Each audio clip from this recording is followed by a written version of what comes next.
반갑습니다. 오늘은 예수님이 만나신 한 맹인을 통해서 소명에 대해서, 부르심에 대해서 한번 생각해 보도록 하겠습니다. 오늘 이 말씀에 등장하는 한 맹인은요, 모든 인류를 대표하는 인생이라고 말할 수가 있습니다. 왜냐하면 예수님은 이 사람을 예로 등장시켜서 인간이 영적으로 맹인된 상태, 눈멍 상태임을 설명하고 계시기 때문에 그렇습니다. 헬렌 켈러라는 분한테 누군가 이런 질문을 했다고 합니다. 이 세상에서 가장 큰 비극은 무엇입니까? 라고 질문을 했대요. 이 질문에 이 헬렌 켈러 여사가 뭐라고 대답했냐면 이렇게 대답을 합니다. 처음에는 눈이 멀어서 보지 못하는 것이 가장 큰 비극이라고 생각했습니다. 하지만 성장하면서 눈을 가지고도 보지 못하는 사람이 너무나 많다는 사실을 깨달았습니다. 라고 대답을 했다고 합니다. 여러분, 눈을 가지고서도 하나님을 바라보지 못하고 자신의 참 모습을 바라보지 못하고 자신의 미래를 보지 못하는 인생, 이런 삶을 사는 사람들을 성경은 영적인 맹인이다 라고 부릅니다.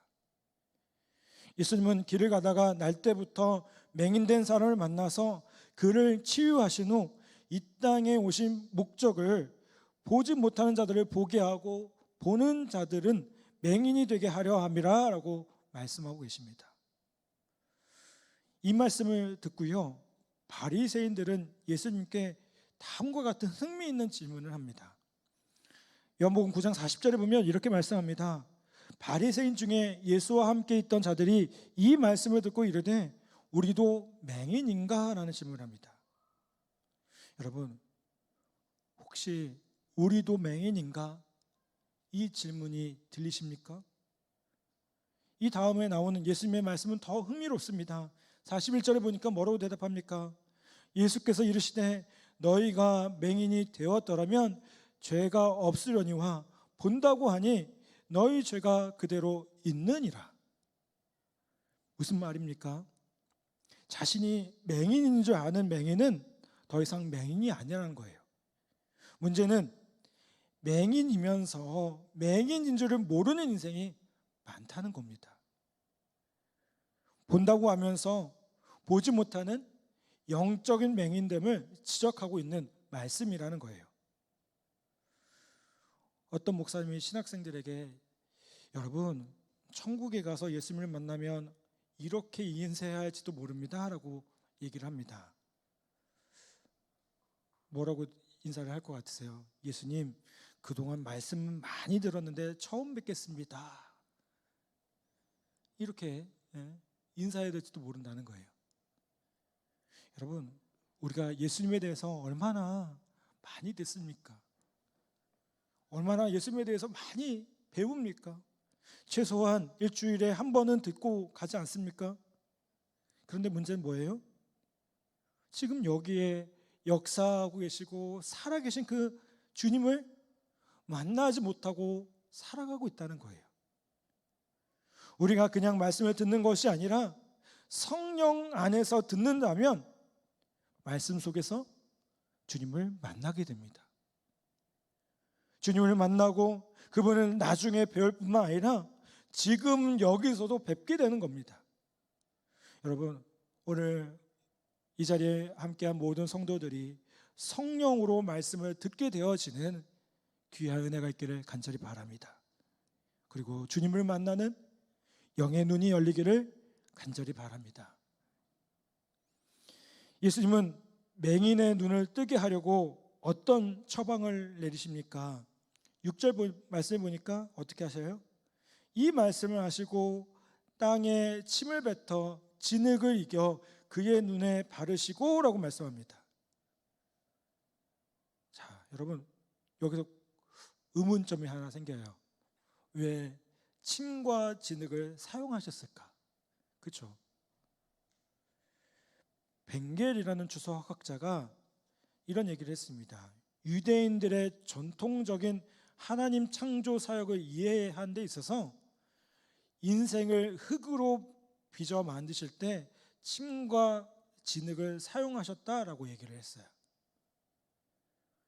여러분, 이 말씀 뭡니까? 예수님께서 진흙을 이겨서 맹인의 눈에 바른 행위가 뭐예요? 예수님께서 뭐 하신 거예요? 창조하는 행위라는 거예요. 창조주의 역사라는 거예요.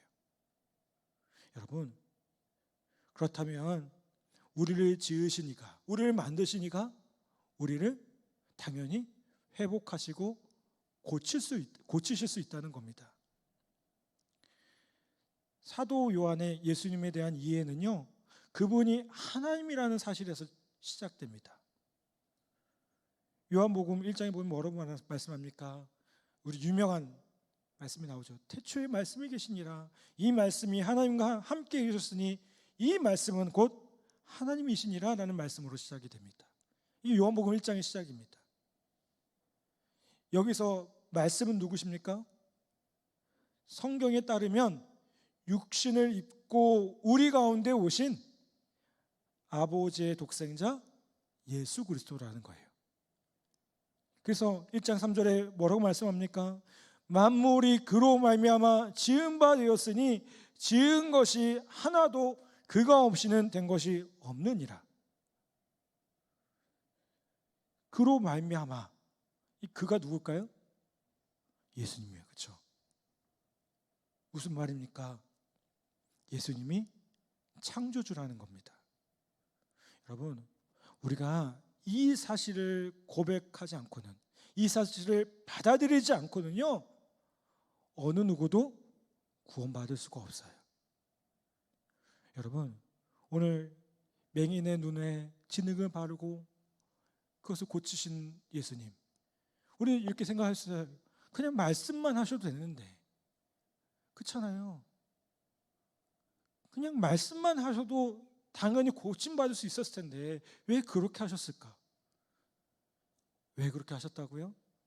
예수님의 창조주 되심을 드러내게 하시기 위해서 그렇게 하셨다는 겁니다.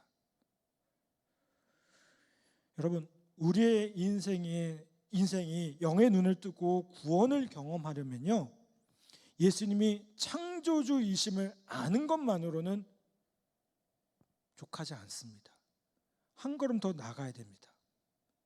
어떻게 나아가야 될까요?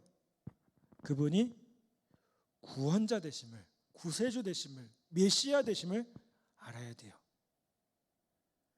구세주라는 말은 뭡니까? 다른 말로 치유자입니다. 우리를 창조하신 이가 또한 우리를 고치시는 분이십니다. 우리를 구원하시는 분이십니다. 그분은 우리를 치유하고 구원하시고자 하나님으로부터 보내심을 받았습니다. 예수님의 제자들은요, 맹인의 치유보다 맹인된 원인을 밝히는 신학적인 논쟁에만 관심이 많았어요. 무슨 말이에요? 맹인이 왜 맹인되었습니까? 그것만 관심이 많았어요. 그래서 예수님을 따르는 제자들이 벌이는 논쟁의 주제가 무엇입니까? 2절에 보니까 뭐라고 말씀해요? 제자들이 물어 이르되 랍비여, 이 사람이 맹인으로 난 것이 누구의 죄로 인함이니까? 자기니까? 그의 부모니까? 라고 말씀합니다. 여러분, 생각해 보십시오. 이 문제에 대해서 어떤 철학적이고 신학적인 해답을 얻었다고 생각해 볼게요. 그 답을 얻었다고 해서 그게 당사자한테 무슨 도움이 될까요? 도움이 안 되죠, 그렇죠? 그래서 예수님의 접근법이 다릅니다. 그분은요, 사람을 주목하셨어요. 1절에 뭐라고 말씀합니까? 예수께서 길을 가실 때에 날 때부터 맹인된 사람을 보신지라 라고 말씀해요. 예수님이 뭘 보셨어요? 날 때부터 맹인된 사람을 보신 거예요. 보신 거예요. 먼저 보아야 됩니다. 긍휼과 자비의 눈으로 봐야 됩니다. 여러분, 예수님은요, 토론하고 논쟁하는 것 대신에 어떻게 하셨어요? 창조에 손을 내밀어서 그에게 진흙을 발라주셨어요. 이는 새로운 창조를 위한 것이었습니다. 그리고 뭐라고 말씀하십니까? 7절에 보니까 이르시되 실로암 못에 가서 씻으라 하시니 라고 말씀해요. 그런데 여러분, 여기서 성경은 여기서 끝나지 않고요, 맹인에게 가서 씻으라고 한 실로암 못의 의미에 대해서 밝히고 있습니다. 실로암의 뜻이 뭐라고요? 성경에 보니까 보냄을 받았다. 그렇죠? 여기서 또 궁금하잖아요. 왜 하필 실로암일까? 여러분, 바로 실로암이라는 뜻이 예수님의 실존을 뜻하는 상징적인 장소이기 때문에 뜻해요. 뭐냐면 그분이 바로 하나님 아버지께로부터 우리의 구원을 위해서 보냄을 받아 오신 분이라는 거예요. 요한복음 17장 3절은 이렇게 말씀합니다. 영생은 곧 유일하신 참 하나님과 그가 보내신 자 예수 그리스도를 아는 것이니이다. 영생이 뭐라고요? 유일하신 하나님과 그가 보내신 예수 그리스도를 아는 것이 영생이라고요. 여러분, 하나님께서 인류 구원을 위해서 보낸 유일한 분이 누굽니까? 네, 예수 그리스도죠. 아멘. 그분이 바로 우리의 치유자요 구세주라는 겁니다. 여러분, 예수님이 왜 보냄을 받았습니까? 이 세상을 구원하라고요. 우리가 너무 잘 아는 것처럼 요한복음 3장 10절에 뭐라고 합니까? 하나님의 세상을 이처럼 사랑하사 독생자를 주셨으니 이는 저를 믿는 자마다 멸망치 않고 영생을 얻게 하려 하심이라. 예수님께서 왜 이 땅에 오셨습니까? 하나님께서 왜 사랑하셨습니까? 그분을 믿게 하기 위해서, 그 사랑을 알게 하고 그것을 믿어서 멸망하지 않고 영생을 얻게 하기 위해서 그분이 오셨다는 거예요. 이게 그분의 사명이셨어요. 여러분, 그런데 이게 그분의 사명일 뿐만 아니라 우리의 사명이기도 합니다. 여러분, 우리가 주님을 만났습니까? 우리가 주님을 알고 있습니까? 우리가 왜 열심히 예배하고 우리가 왜 열심히 성경 공부합니까? 이게 나의 만족을 위해서 하는 겁니까? 우리가 성경 공부를 자꾸 하다 보면 머리만 커지는 성도들이 있어요. 머리만 커지면 어떻게 될까요?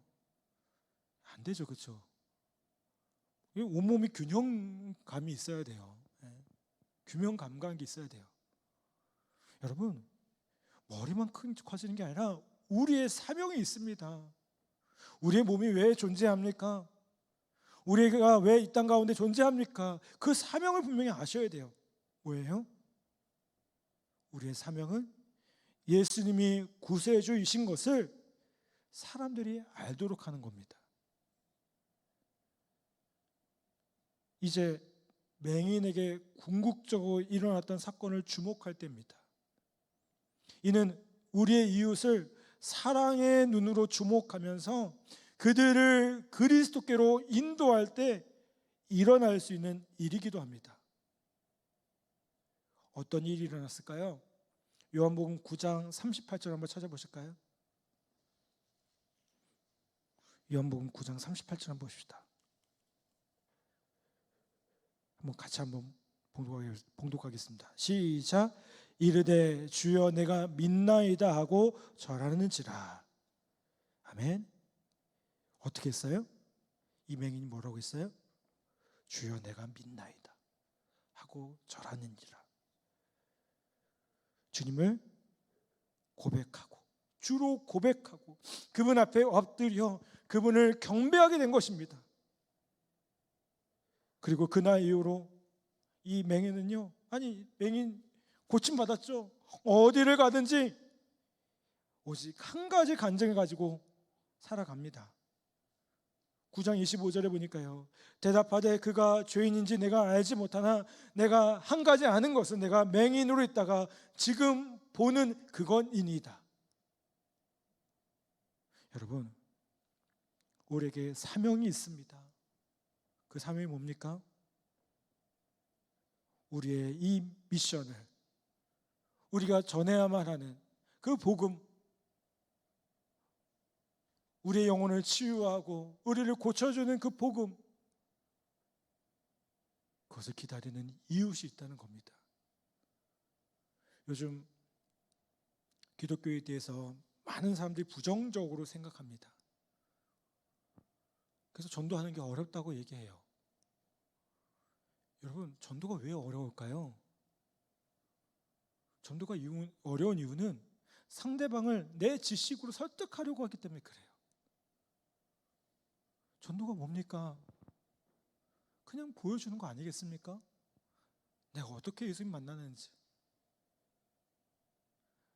제가 이렇게 여자 집사님들하고 이렇게 교제하다 보면 가끔 그런 얘기해요. 목사님, 어디 가니까 뭐가 맛있고요, 어디 가니까 뭐가 좋고요, 그거를 자꾸 얘기하시더라고요.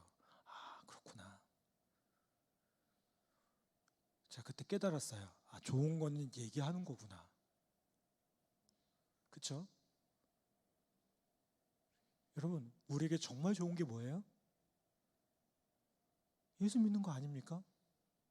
아멘을 안 하세요. 우리에게 정말 좋은 게 뭐예요? 예수 믿는 거예요. 예수 믿는 것은 받은 애만도다. 이거 얼마나 좋은 겁니까? 얼마나 귀한 겁니까? 여러분, 그 예수님 때문에 우리의 인생이 달라졌고요, 그 예수님 때문에 우리의 삶이 달라졌고요, 그 예수님 때문에 우리의 삶이 완전히 달라졌는데요.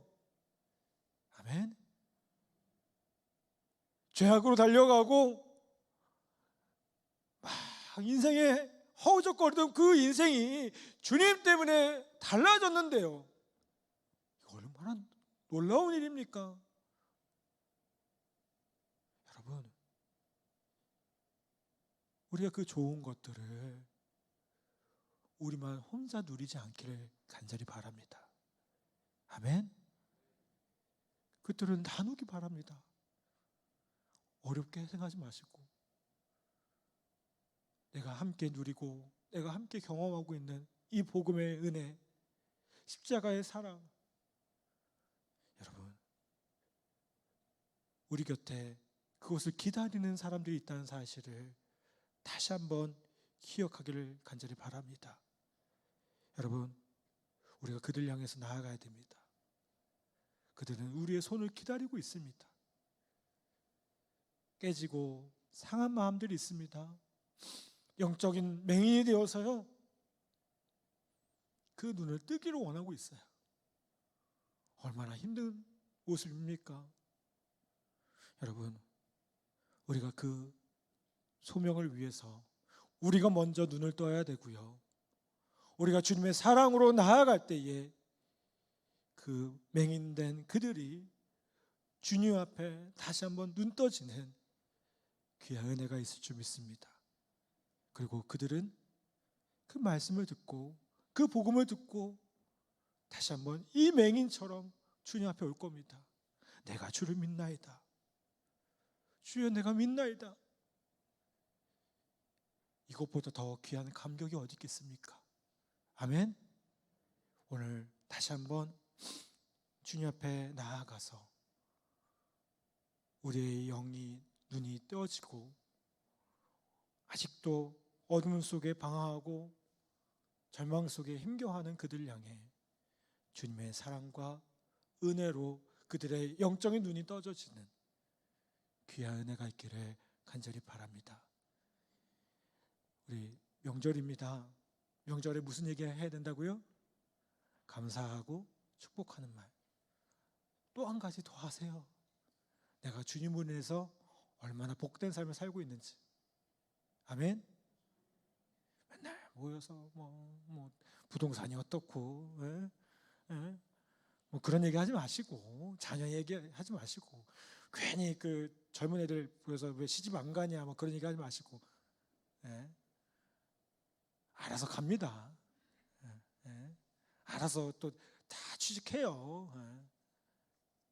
그거 하지 마시고 그 주님의 놀라운 은혜를 함께 나누고 감사하는 복된 시간들, 또 복된 명절 되기를 주님의 이름으로 간절히 부탁을 드립니다.